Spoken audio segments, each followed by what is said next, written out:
The air in the underhive tasted like rust and cold oil. My fingers still smelled of copper and other people's lies. I had learned to like the way that smell matched the morning, sharp and honest in a place that was neither.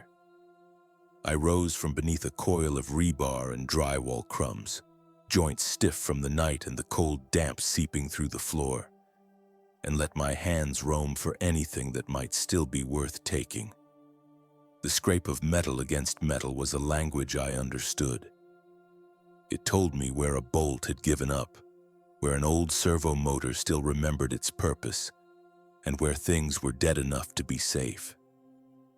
The first light came thin through a grated vent, a strip of pale that looked like it belonged to a different life. I worked toward it, crawling on scraped knuckles and knees until the habit block above blurred into promise. Above, people traded in promises and ration vials. Down here, we traded in salvage and silence. You learned rules for both markets. The old rules were the ones that kept you breathing. Rule 1, move quick, move low. Every second in the open was a chance for a hawker to spot you, for a scav hound to catch your scent, for a gang to remember your face. Rule 2, never touch something that hums blue. It was less a rule and more a prayer taught to me by a woman named Mara Price who'd lost 3 fingers to a so-called lumen cell and kept the scar as gospel. She said it like you said a warning about a loose stair. Rule 3, always leave a marker where you found the better pieces. Markers kept you from coming back and getting stripped by someone more brutal or more desperate than yourself. I had been scraping since before dawn, fingers working automatically while my mind counted and economized. My hand slid along a bundle of knotted wires, came up with a length of braided cable, then found a dented tin that could be traded for a ration slab or a bolt head. The Underhive spoke in these things, the weight of a pipe, the ink-smudged passport of a dead courier, the taste of metal on your teeth from chewing nervocaps. You knew the true currency here was information, and the secondary currency was anything small and bright that might draw a buyer's eye.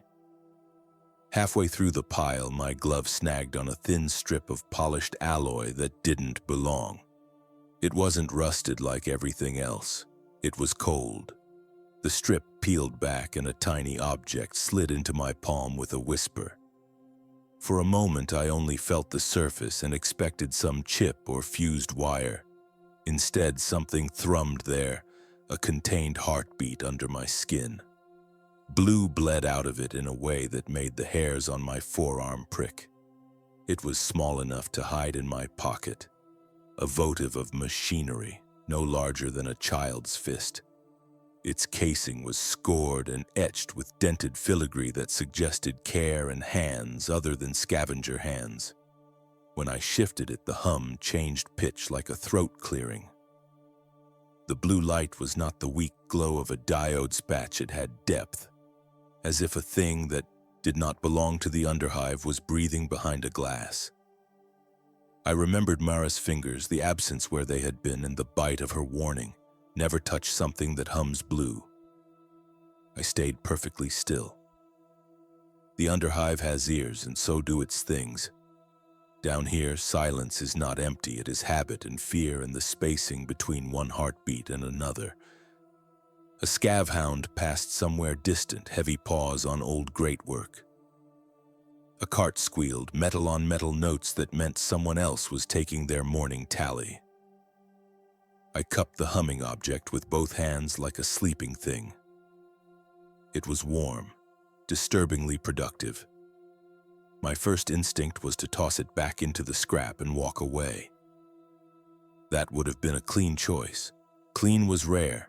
Clean meant you kept breathing and practiced the art of being forgettable. But the object tugged at me like a future, not grand and sweeping, but a small pull that translated into food for a week and a rust-scarred bolt of cloth that might pass for a jacket. Someone would pay good coin for something that glowed like a promise.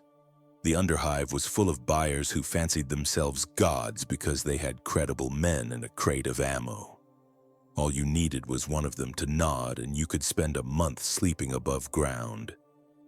I thought of the old rules. I thought of Mara and how she'd kept the salvaged vestiges of the manufactorum near her mattress like talismans, and how she'd bartered them slowly for a false tooth and a unit of dried meat. I knew the rule about markers, too. You never followed someone to a find. You left a subtle sign, a bent wire, a chalk stroke on a beam, so the place felt spoken for. The marker made you safer than ownership sometimes.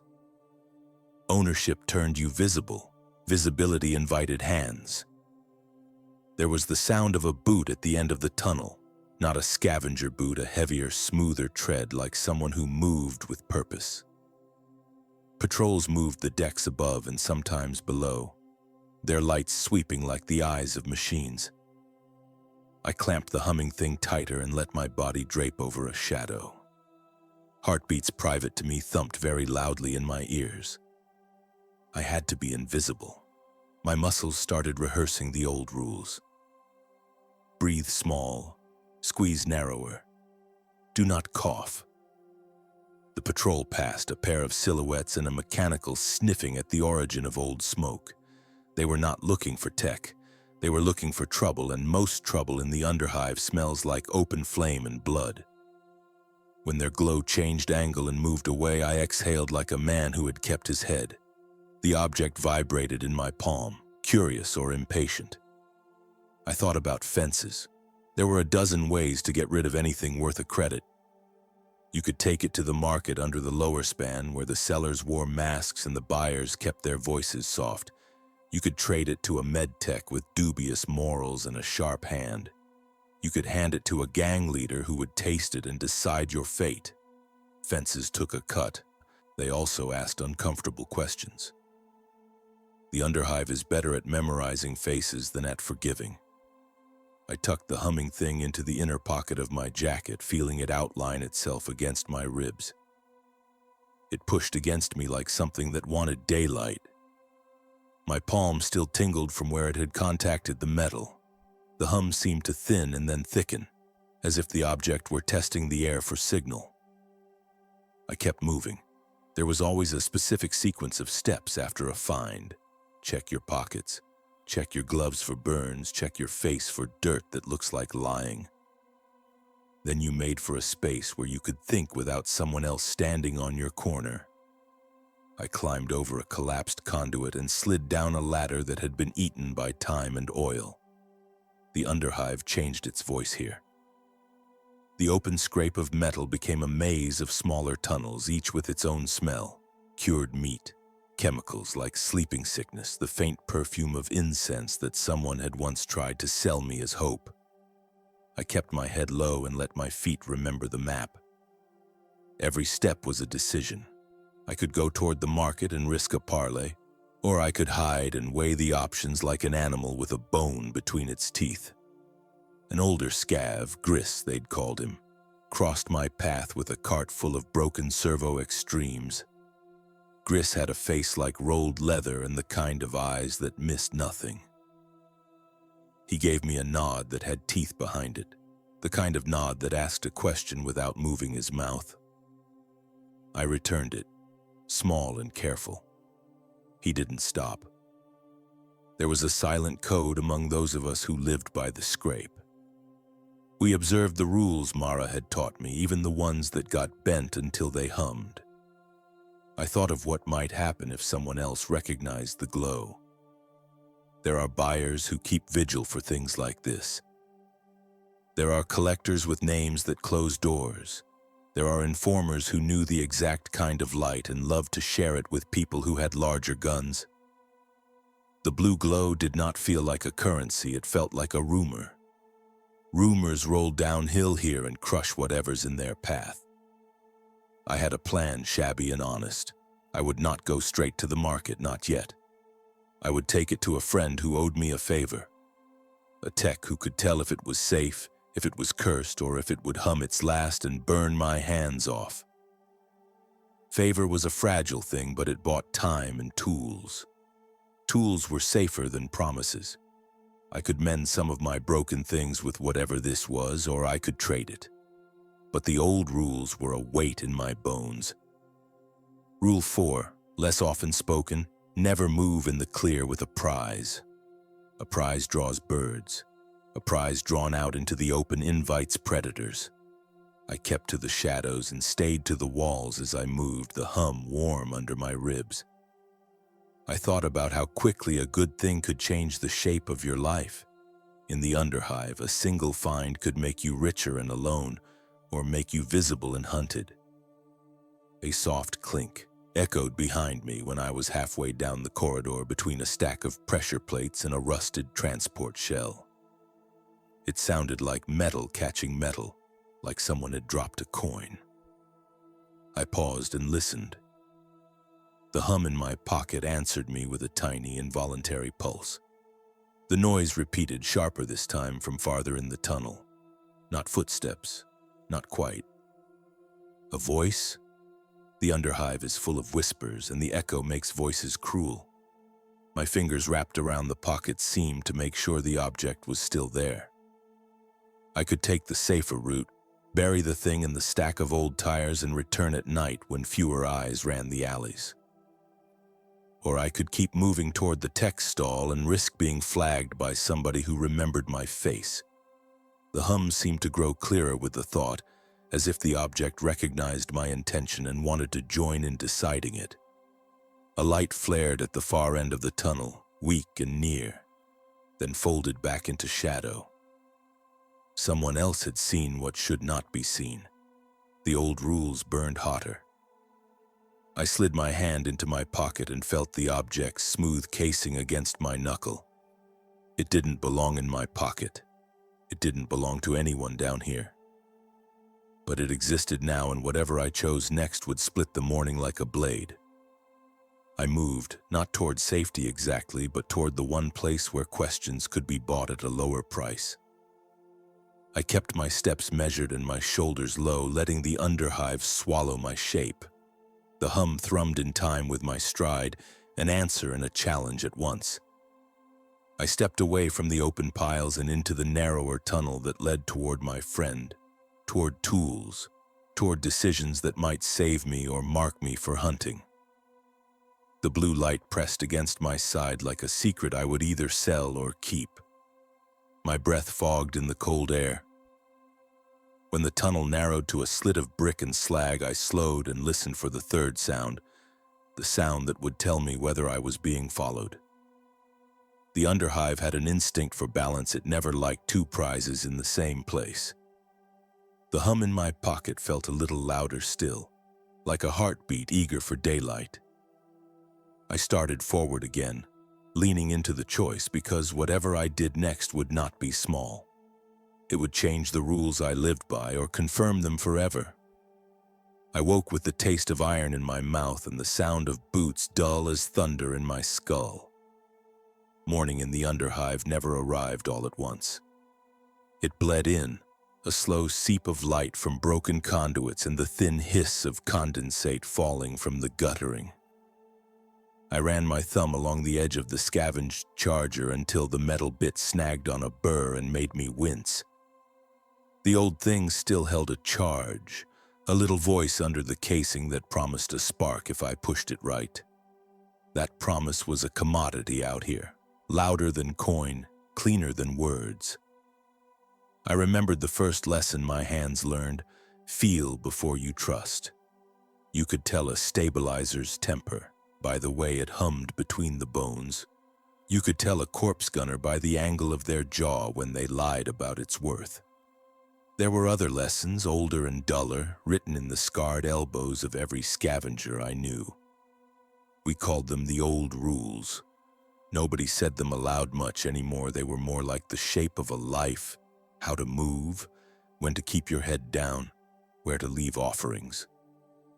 The old rules started at the scrape. Before light or the bells of the market, you had to go where the night had left things.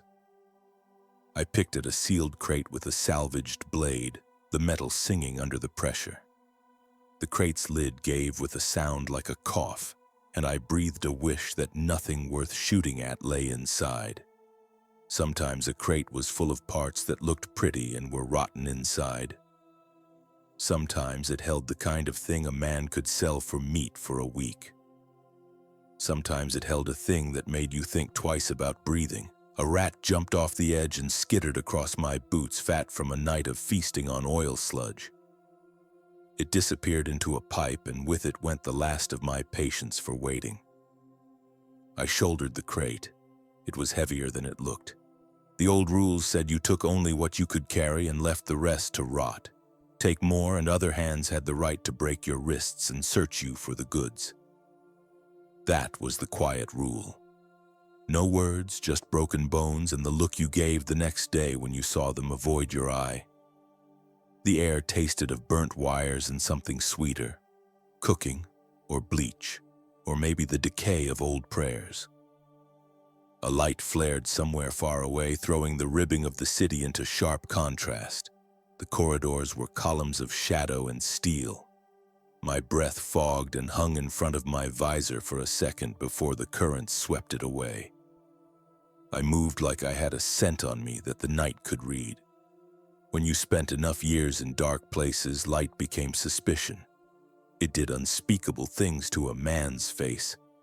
I kept to the edges where the grime gathered in thick layered coats. That's where most of the real things ended up, under the floor plates, behind the drain grates, in the teeth of a smashed cog. I pried open a maintenance hatch with the corner of a crowbar and leaned into a world that smelled of sour oil. The old rules said never to trust a seal you hadn't checked for a trip. Someone could rig a motion field to a lid and blow a hand clean off for less than 20 credits. My left hand twitched. It was a memory like a notch on the wrist. A younger me, a cheap joke, and the sound of alarms that tasted like iron on my tongue. Inside the hatch, there were smiles and teethless faces. I found a panel set with connectors. The insulation was ragged but serviceable. There were coils bent into shapes that suggested a moment of ingenuity followed by neglect. I took the coils and left the rest. The old rules said to leave a mark, a small thing like a notch in the beam or a smudge of chalk. It told other scavengers you'd been through and meant no trouble. People read those marks like a map. You left a notch and they left you a notch in return. A voice crept down through the grate as if it were carrying water. "You seen anything worth my weight?" it asked. The speaker didn't bother to come forward. The voice was old, rasped by smoke and shorn vinegar. I kept working on the panel and answered because the old rules demanded it. You answered when addressed. You returned trades of information even if the information was half a lie. "Only the usual," I said. My hands moved without thinking. The coil had cold teeth and bit me where my glove had a hole. Pain flared and centered my focus like a spike of clarity. I cursed low and then louder to make them think I'd been insulted rather than caught. "You made your feelings a tool. Anything soft exposed you." The voice chuckled, a dry thing that sounded like wire against ceramic. "Quit stalling."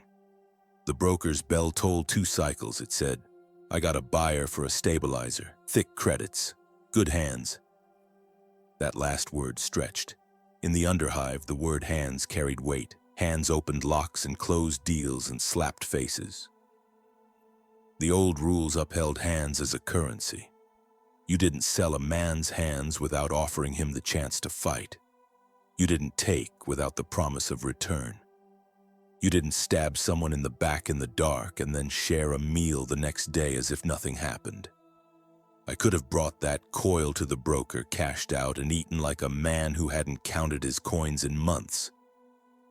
Instead, I pocketed the smaller bits and crawled back up into the light and the smell of the morning market. The market was a throat that swallowed everything from broken servitors to love-struck tokens carved from scrap. Vendors shouted over one another, hawking things that were half-truths. The old rules balanced there like a tension wire. Trade honestly enough to live, cheat cleverly enough to live more. I saw the broker before he saw me. An umbrella of stained plastic and an iron jaw that had been welded into place. He had a band of men around him, their faces set in the thin patience of hunger. He eyed my shoulders and the way I carried myself. Brokers could smell a coil a mile off. They had to. That talent saved them and condemned others. He beckoned. I stepped forward and handed him an inspected coil like it was nothing. He turned it in his hands and his eyes flicked to my wrist where the notch, still fresh under the grime, made its quiet statement. "You been to the service, Ducks?" he asked. His voice had coins in it, no more and no less. He didn't smile. Brokers never smiled unless something profitable walked over them like a rampaging beast and they had somewhere to stand. "Closed a hatch," I said. "Honest enough. The old rules said to fib where fibbing did not harm. You didn't sell a faulty stabilizer as new. You didn't tell a buyer that a piece was pure when it was tanked. Trade survived on trust thin as tissue. Breaking it meant knives." He nodded like he'd expected the answer. He slid me a slab of polymer, part payment, part promise. I felt the weight of it and knew hunger would take hold in the space it made. Brokering was a language of measurement. How much leather for a coil, how many rations for a blade. The old rules drew those lines and people lived inside them, scraping at the edges like rust. The broker folded the coil away and added, "You see anything worth the watch in Shaft 9? That was a name like a bell. Shaft 9. I felt the ground tilt at the sound. I hadn't been assigned the shaft, I hadn't mentioned it. The old rules warned you about names. Names pulled men into things like gravity. Say a name and you might find yourself walking into its sleep. "I don't," I told him. I took my slab and gave the coil its measured thanks. The broker looked at me long enough to decide my lack of presence there meant I was either stupid or careful. Either might serve him. Either might serve me. He snapped his fingers. Two of his men moved like shadows and returned with a package wrapped in greasecloth. He unrolled it halfway. Just enough for me to see a small plate of something stamped with a cog. It was the color of bone, edged with soot. Symbols were thin wires in this place. You followed them and sometimes you found a shrine, sometimes a trap. "The buyer wants a part from Shaft 9, the broker said. "Old routing plate, simple. Bring it and there's 5 times what that slab is worth." The old rules told me to nod, to measure my risk, to move on. The Underhive did not care for heroes. It had no use for extravagant courage. It carved a life out of constant small survival. Yet there was a muscle in me that tightened. The routing plate, Shaft 9's routing plate, were words that opened doors of memory I had locked long ago. They skittered at the edges of things I would have preferred to keep buried. "You know the rules," the broker said, perhaps noticing the line of my jaw. "Shafts have custodians. You find them, you talk, you trade. You don't take without the talk. The old rules again. An ancient rhythm. I'd been taught to speak before striking, to trade a favor before asking a risk. But sometimes the talk was the trap. Sometimes the custodians were sentries with knives, and sometimes they were men like me who had the patience of winter. Choices weren't clean here. They were stains you tried to scrub out. I slid the slab into my pouch and felt the weight of the broker's promise in the same place as the weight of my own hunger. There was a sound from further down the market, a bell that pulsed like a heartbeat. It marked the coming of something scheduled and inevitable. People paused, bought, swallowed. I tasted metal and the ghost of a memory. My mentor's laugh as he taught me the way to read marks on beams. He told me once that the old rules were meant to be chains and ladders both. They held you up when you learned them and they dragged you down when you forgot them. I had to make a decision. Leave the routing plate to someone else, take my chance elsewhere, or go to Shaft 9 and risk stepping into a web whose edges I couldn't see. The market pulsed. The slab in my pouch warmed against my side. The old rules folded around me like a cloak, comfort and constraint. At the fringe of my sight, a child with a face too old for its years ran past, hauling a bag that rattled with empties. The child's grin was a razor and a prayer. I remembered something he had said that I shouldn't have heard. They take the plates when the bells ring. That was not a scrap of hearsay. That was timing. The broker's bell cut the air again. I straightened. The old rules had been a map, a warning, a promise. They were also a test. I could stand here polishing my hands and my conscience, or I could move. I tightened my fingers on the pouch until my knuckles whistled. The choice had weight. The market's noise swelled as if in answer. I stepped toward the lane that led to the lower shafts, where the air lost its color and old machines hummed like sleeping beasts.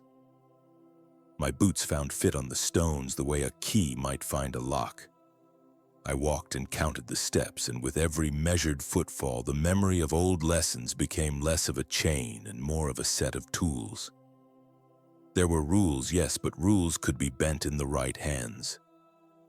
My muscles remembered how to bend them without breaking. The shaft waited like a mouth half open, and I felt the shape of what I intended to do forming in my chest. A plan, small and dangerous, greedy with the hunger for something better than stale rations. Ahead, the street narrowed. There was a smell there like damp blankets and burnt meat, and the light went thin. The broker's face receded behind me, a smudge of regret or indifference. The old rules hummed in my ears, as present as the slab in my pouch. I reached up and touched the notch on my wrist as if to make sure the promise still held. The notch answered with a memory of my own hands scraping at rust in a dark I thought I'd left. I kept walking toward shaft 9. My fingers closed around it before my eyes fully agreed to the shape. Slag-flaked metal, cool despite the warmth of the day, a little wheel the size of a coin set into a ring of brass. Someone had stamped a mark into the face of it. Tiny teeth, concentric as a gear, but arranged into something like a face. I knew faces that way. You learned them by smell, by the way light ate the edges. I squeezed it between thumb and forefinger, and the world narrowed to the sound of the city breathing around me. I should have left it. Old rules are small things, easy to carry and hard to throw away, and they'd been taught to me in the scrape between meals. If something has a mark, it belongs to someone who notices marks. If something is too whole, it has been kept. If something glints in the half-light, it will bring eyes. I heard those rules like a chant, half comfort, half warning. My hand itched to drop the ring back into the rust, to let the scrap currents curl over it and carry it off like everything else. Instead, I slipped it into the gauntlet of my scav bag, where it whispered against a loose bolt and a scrap of shredded cloth. The tunnel I came up through smelled like boiled metal and old coal.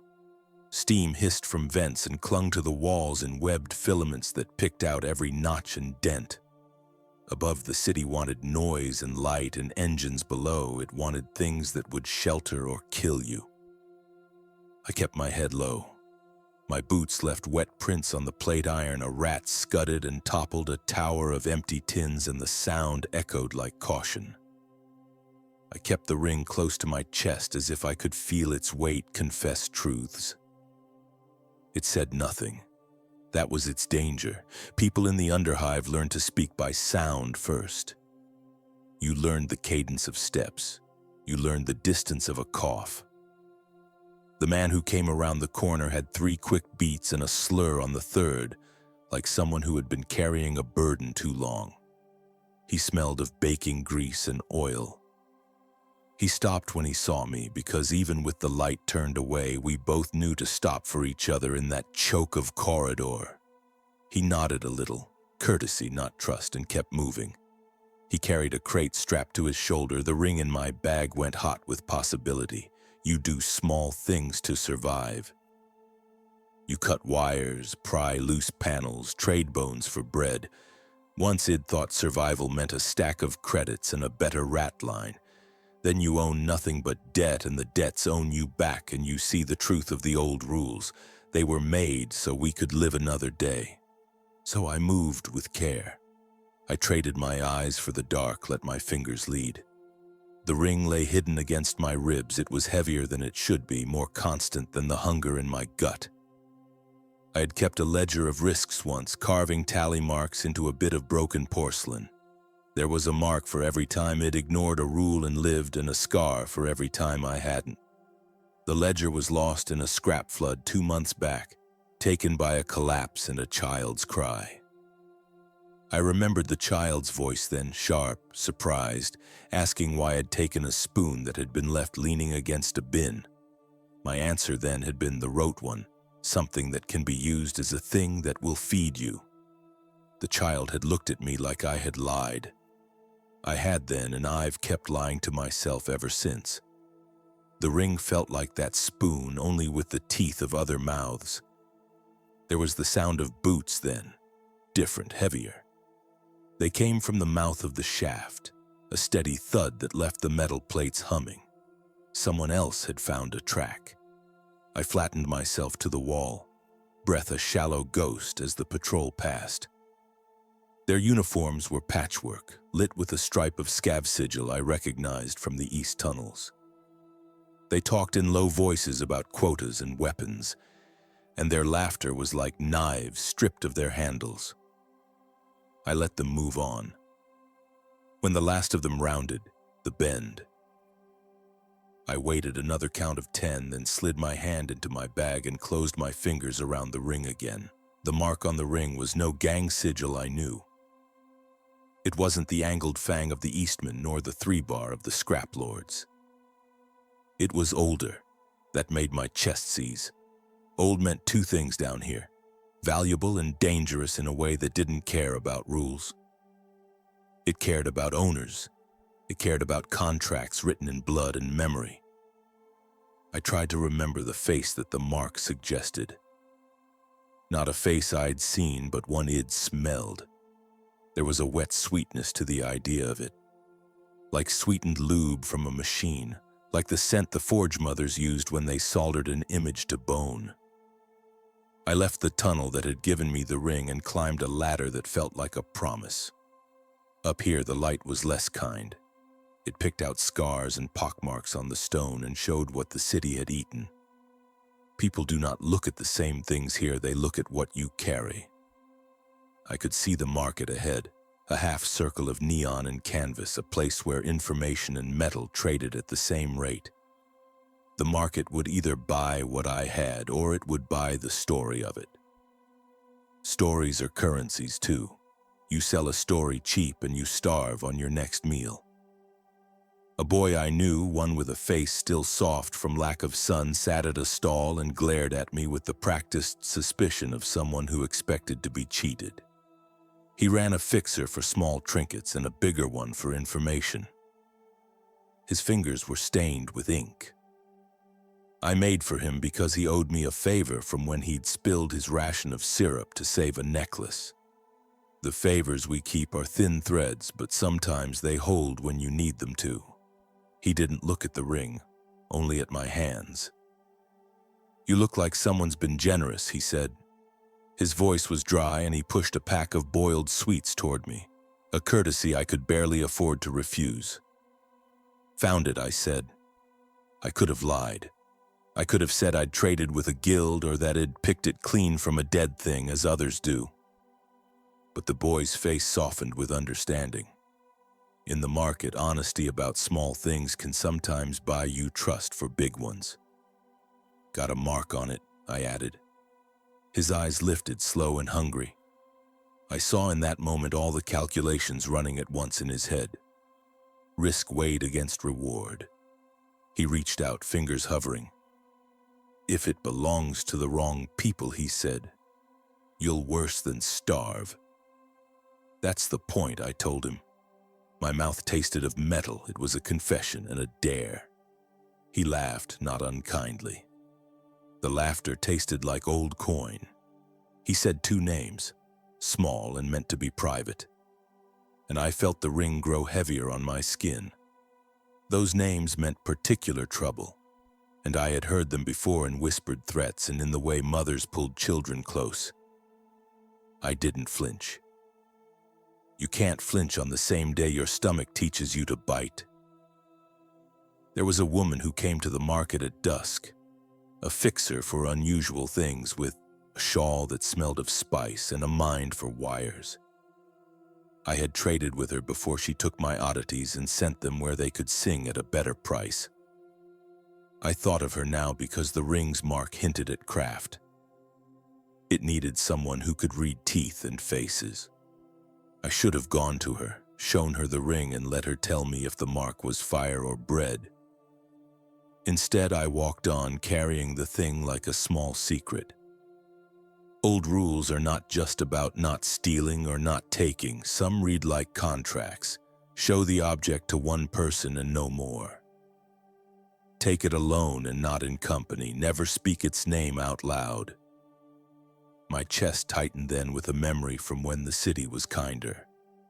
A voice, old and strong, telling me that some things had to be listened to before they were moved. I had whispered names into the dark before they came back to bite. I swore then to myself silently that I'd keep to those rules. But the city eats vows for breakfast, and the ring had an appetite. I crossed a bridge that rattled and moaned beneath my weight. Beneath, the Underhive unspooled like a map of small deaths. Sparks, discarded prayers, a child sleeping on a blanket of blown condenser paper. I looked at that child and thought of the spoon and of the ledger and of how all of it had been taken by a flood of scrap and time. My hand tightened around the bag as if I could keep something in place just by wanting. I walked toward the sluice gate where old things were traded for new names, where the woman with the shawl loitered. The ring pressed a promise into my ribs, a possibility that would not let me forget. A scraper known to the market as a reclaimer would know the mark, or so I told myself. There was risk in that, of course. If it belonged to the right set of teeth, showing it could mark me. If it belonged to the wrong set of teeth, taking it could mark me. Each choice was a vote. I had made many such votes before, and they had stacked like unpaid bills. Still, the life I'd learned in the city was full of small, irrevocable escalations. You pick up a ring someone notices, you fence the ring someone else notices again. You make an enemy or you make a price. Either way, you move. The woman with the shawl was late. The market began to thin as sellers pulled their wares into the shelter of the underpasses. I sat on a crate and unbuckled my bag. The ring felt like a heartbeat against the skin of my palm. I turned it over and each tooth caught the light and returned it as a question. The sundown painted the edges of everything with the kind of orange that made promises to thieves. I thought of the old rules again, of how they'd kept me out of holes and out of contracts with worse men. I thought of how bending them had sometimes fed me and sometimes fed me to others. I counted the cost in my head, a ledger with entries that had names crossed out in a hurry. She came then, soft-footed, with a shawl that smelled like cardamom and oil. Her eyes were quick and dark. She sat, without being invited, and placed a rolled cloth on the crate. It was small things like this that kept the market moving, an exchange of glances, the sharing of smoke, the folding of hands. She did not look at me as if she expected a story. She looked at me as if she expected a transaction. "What's that you have?" she asked. Her voice was a flat coin. There was no warmth in it, only the economy of need. I unrolled the cloth. The ring sat on its surface like a moon laid out for inspection. The woman's fingers hovered for a beat that was longer than the market seemed to allow. Then she picked it up and turned it between quick, practiced hands. Her lips moved as if reading a prayer. She raised her head and looked at me, and in that look I saw a history I had not been expecting. A ledger far older than mine, with entries written in names I had heard whispered around collapsed arches. "This is old," she said. The bark of the thing made the market's noise fall away. It will buy you something you'd not dared to imagine. Her words set a new rule in the air. Some things sold you futures. Some things sold you obligations. I knew which I wanted. I also knew which would find me if I tried to keep both. I folded my fingers around the bag and felt the ring inside as if I could feel its answer. The woman tapped the mark again as if to awaken the sleeping thing beneath it. "You'll have to decide," she said. "You can sell it now for coin, or you can trade it for passage somewhere clean. You can hand it to the names you fear and live with their eyes, or you can use it to pry open a door." I thought of doors then, of parts of the hive I'd never seen, places with clean air and blinking lights, places that smelled of ozone and order. I thought of my ledger of missteps and of the children's spoon. The market closed a little more as the light bled away. Choices in the Underhive are never simple, they are knotted ropes. But ropes can be climbed. I felt my hand move toward the loop of my belt where I kept my blade. It was an old habit to ready a weapon before bargaining. This time, my action had another meaning. I was not ready to let the city decide me by accident. I would not hand the ring to the names that whispered like thunder in the east, nor would I give it away for enough coin to forget yesterday. My life had been a string of compromises, but there were rules I had not yet broken, lines that still held shape in my chest. I slid to my feet, the crate scraping. The woman watched, eyes narrowed. I folded the cloth back and slid the ring into it. "One question," I said. "If I don't sell, where does this thing take me?"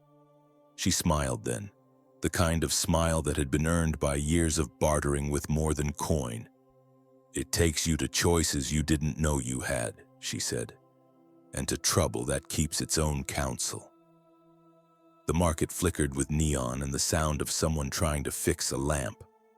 I wrapped the cloth tight and stuffed it inside my jacket by the place where the old rules rested. I pushed the thought of the ledger and the spoon into the back of my mind like a coin put away for later. I stepped off the crate and into the narrowing light. I had a direction now. I would find the place the woman had spoken of. A door, a fence, an answer. And I would decide which of the old rules to break and which to keep. The ring warmed against my ribs as if it welcomed the motion, as if it had been waiting to be carried to a threshold. I walked toward the alley that led out of the market and into the parts of the hive where decisions hung in the air like storm clouds. My steps were steady. The city watched, patient and hungry. I kept my hand on the cloth and let the old rules fold around me like armor. Dawn hadn't been a thing up here. Dawn was a rumor told by towers I could never see. Mornings were instead a line scratched into the day when the rats thinned and the gangs took their heads elsewhere. I moved during that scratch when light was an insult and noise still meant life, not attention. My hands knew the routine before my eyes did. Palms found latch, fingers eased rust. The sack at my shoulder weighed what I could carry without looking weaker than I was. The scrape itself was modest. I didn't dive into vaults or pry open sealed storerooms. I slid between collapsed girders, scooped from broken nests of wiring, pried moldy panels off machines half drowned in congealed coolant. I picked things others walked past. A bent relay that still had copper inside, a piece of cloth stamped with something that might be a sigil, a shard of glass that could cut someone stupid enough to try and sell it as art. Each piece had to mean more than its face value. Each piece had to tell a story you could pay with. Old rules sat heavy in my head like a rusted coin I couldn't spend. Never take what another marks. Always leave a token. Never trust a light you didn't bring. If caught, apologize and offer a little coin, not wounds. Never look a ganger in the eyes for longer than a blink. I kept the rules because they were simpler than a life and they worked. Rules could be enforced without guns, which was handy when guns were things you celebrated with when you had them and cursed with when you didn't. Rules made the Underhive into something you could predict, and predictability meant you could sleep standing up against a pipe and watch your breath fog your own hands. The first rule kept me honest. If another had scraped this slot, they'd have left a mark, a nick in a particular tile, a smear of blue paint on a support, a small loop of wire twisted into a knot. The marks were crude, private languages. I read them with my fingertips the way a priest read a scripture. The slot I crouched beside had no mark. It had a smell, though. Acid, oil, old sweat, and the scent told its own story. Someone had been here recently, but not in the slow, careful way the rules allowed. Someone had been hasty. I didn't move faster. Haste was loud. Haste brought teeth. I had been taught to leave tokens, too. Tokens weren't always currency. Sometimes they were a feather, a tooth, a scrap of something bright. They said, in the simplest way, I found this. They were permission slips. Permission wasn't legal, it was social geometry. The tokens kept paths from crossing into collisions. I had learned to tuck one beneath the rim of a grate, to knot it in the frayed end of some wiring, to slide it under the seam of a panel so the next greedy set of hands would know. The thing in front of me wouldn't let me. Something lay half hidden beneath a plate. At first it was nothing, a length of ceramic with the patterned edge of an old circuit board. Then my fingers brushed the cool edge and everything sharpened.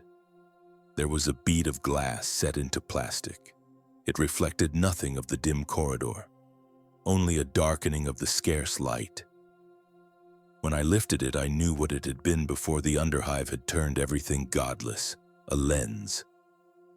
Not worth much to everyone, but to the right buyer it could fetch enough for a decent ration or a new filter for my respirator. It might even cover debts that pulsed like an aftertaste behind my teeth. I should have left a token. I should have left the mark and moved on. The rules didn't say anything about finding things that were the size of salvation. I wrapped the lens in the rag I kept nested in my sack and slipped it into my cloak. The motion was small, practiced but not invisible. A scuff echoed. Somewhere deeper in the stack of collapsed walkways, a muffled laugh answered. Someone had heard the scrape of fabric. Maybe they had heard nothing but the noise of another life warming up. Voices approached, quick and low. Not the long, slow curses of traders setting up a pitch. More like contented chatter. They were not heading my way, at least not yet. The corridor chewed shadows like a mill and spat them in tired patterns against the walls. I eased out, the ragged edge of my cloak scraping against concrete, and kept my shoulders low. "Morning," a voice said, and it sounded like a coin rubbed wrong. I didn't look up. There were rules about looking up too. Look up and you might see the face that decides whether to take your sack, take your throat, or take your life slowly and with ceremony. I let the voice measure me without my eyes. The smell told me this one had been near a furnace recently. Singed hair, soot in the seams of his jacket. Beside him something ticked, like a small mechanical bird resentful of being awake. "Morning," I lied. The single syllable was a blank, the proper response to any greeting you couldn't trust. The voice laughed. "Scrounger?" it asked with the kind of curiosity that's always inclined towards theft. "Scavenger," I said, softer. The distinction mattered to me and to them. Scrounger cheapened. Scavenger implied craft. They moved on. The scrape came from down the corridor, rubber on metal. They weren't interested in the slot I had found, or they were pretending not to be. Either way, the old rule about not attracting attention held. I waited until their steps were a memory swallowed by concrete. I exhaled and counted heartbeats. 1, 2, 3. Then the Underhive settled. It always did after a sound. Even noise had a habit of leaving. The market where I sold things was 5 blocks of smell and back alley barter. It had been built on the bones of something more splendid once. Now it was a row of tarps and scaffolds, a breath of muffled cursing and something like laughter if you listened for the gaps between bargains. The brokers there could tell you a thing's true worth by hefting it against superstition, age, and their own hunger. They traded in rumors like currency. They loved a story with a price tag. I could have taken the lens there, sold it cleanly enough. But the old rules had another corner. There was a broker who traded in contraband of a different sort.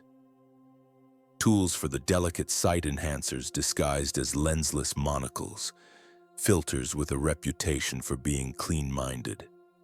His booth had green cloth and a stack of cards written in a script only half legible. People left offerings at his table sometimes. I had owed him once. He had covered for me when a job went wrong and the wrong people came sniffing. He had a ledger that smelled of pipe smoke and compassion curled around his fingers like a dirty ring. I could have walked there and paid the debt in glass and cloth. I could have paid it and never worried again. But the corridor had been lighter, and lighter meant a path had opened toward the sector where the eccentrics picked over the remains of old defenses. There were lockers there, and lockers had locks, and locks meant someone trusted this place once. Trust meant things were left. Trust meant profit. The decision was the old one. Follow the rules and keep breathing comfortably, or bend them and maybe keep hunger at bay for a month. The old rules didn't claim to be holy, only survivable. Survival was a negotiation with luck and with the weight in your sack. I moved toward the sector that should have been empty. My boots whispered over fragments of propaganda, and the air grew thicker with dust that tasted like old promises. The lockers stood in a line, their paint flaking in patterns like maps you could lose yourself in. A few were padlocked, most were jammed by time. I found one slightly ajar. It smelled like oil and old winter clothing. Inside lay a roll of cloth and a tin the size of a fist. The wick of the tin still had its wax. Inside the tin was something that looked like a lens, but bigger. This was not a luck for the small-time buyer. This was something a tech priest would have looked at and smiled in a way that made the hair on the back of my neck stand up. I had taken a lot of things by the time I had found that locker. I had taken a child from a groove in an engine and raised her like a sibling until an illness took her and left me with a promise that tasted like rust. I had taken a promise from a dying man and spent it on lead. I had taken a beating for a sack of canned food and learned to walk away when the sky fell for trivial reasons. All those things had taught me to be careful. This lens was dangerous. Not because lenses could shoot light and make people see, but because it invited people who understood its value to come looking. People with tidy uniforms and badges, or with fingers that smelled of synthesized oil and authority. Rules had been written about people like that once. Those rules did not protect you. They were rules that listened for excuses and whistled for the wrong kind of attention. I could feel the weight of the old rule about tokens again. The locker had no token. Someone had taken care to leave it silent. Someone had intended to come back. The choice narrowed to a sliver. Leave it and the returner might be kind. Take it and someone might come for it, angry and effective. Leave it and the lens might end up in hands that used it to see narrow things in broader lives. Take it and maybe I could buy the brass I needed to fix my respirator, maybe I could pay the broker, maybe I could last the winter. My fingers closed around the edge of the tin.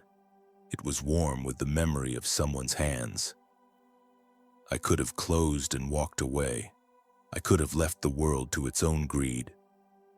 I didn't walk away. I didn't because the old rules were made by people who expected you to survive, not by saints.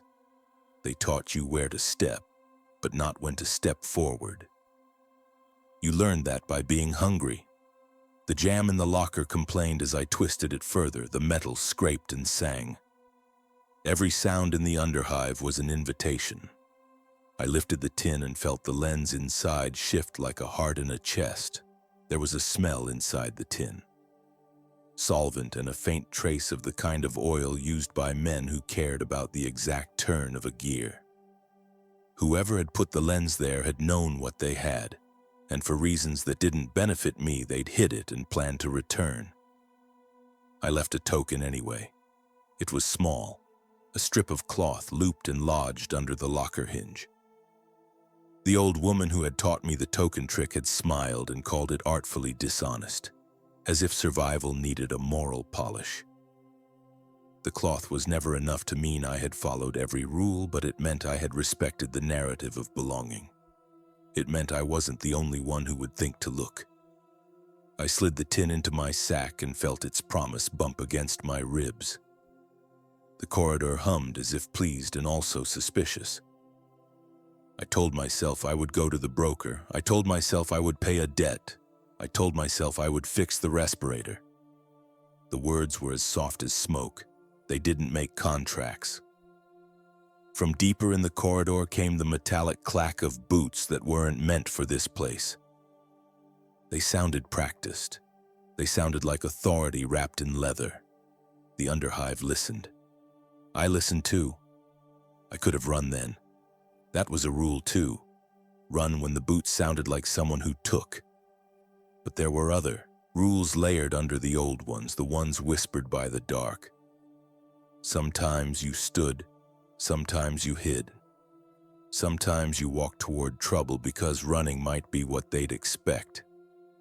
I gathered the sack and moved, keeping my weight balanced on the balls of my feet, the tin pressed close.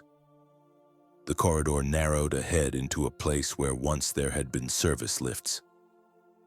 The lift shaft was a dark mouth. I had been in those shafts before, and the memory of metal teeth and the risk of falling into nothing made the old rules vibrate in my bones. This time, the boots were closer. The sound had a cadence like a striker beating time. I was no prophet. I could not see the future more than a breath ahead. But I could feel it in the way the noise bent toward me. The choice was thinning like cheap bread between fingers. I could take the lens to the broker and let fate find its own mercies, or I could disappear into the shaft and ride uncertainty like a cloak until the world sorted itself again. I stepped toward the shaft and felt the cool breath of it touch my face. The boots stopped at the far end of sight, then started again, searching. My hands weren't steady. The tin moved against my chest with a promise and a weight. I remember thinking of rules, of tokens, of the old woman's crooked smile. I remember thinking that rules are only as good as the hands that hold them, and sometimes hands change where they point. I lowered myself into the lift shaft an inch at a time, using rust as footholds and hope as a rope. The light from the corridor glanced off the rumpled cloth in my sack and threw a shadow like a small, ugly god against the wall. The boots moved back in the corridor, their owner calling something into a throat microphone that hummed alive with authority. The voice sounded as if it had never known hunger and had never had to choose between survival and sanctity. He had chosen. The shaft closed its mouth over me. Darkness was thicker than I remembered, and the air tasted of old iron and the promise of the city contracting around its own bones. I let myself descend deeper, the ladder biting into my palms, the tin a steady ballast against my heart. Below, the Underhive exhaled a different sound. It was a world where rules bent like wire around need, where old promises were traded for new ones, and where the only law that mattered was the weight in your hands. I kept the tin close and listened to the boots until they faded. Then I let the Underhive decide what would happen next.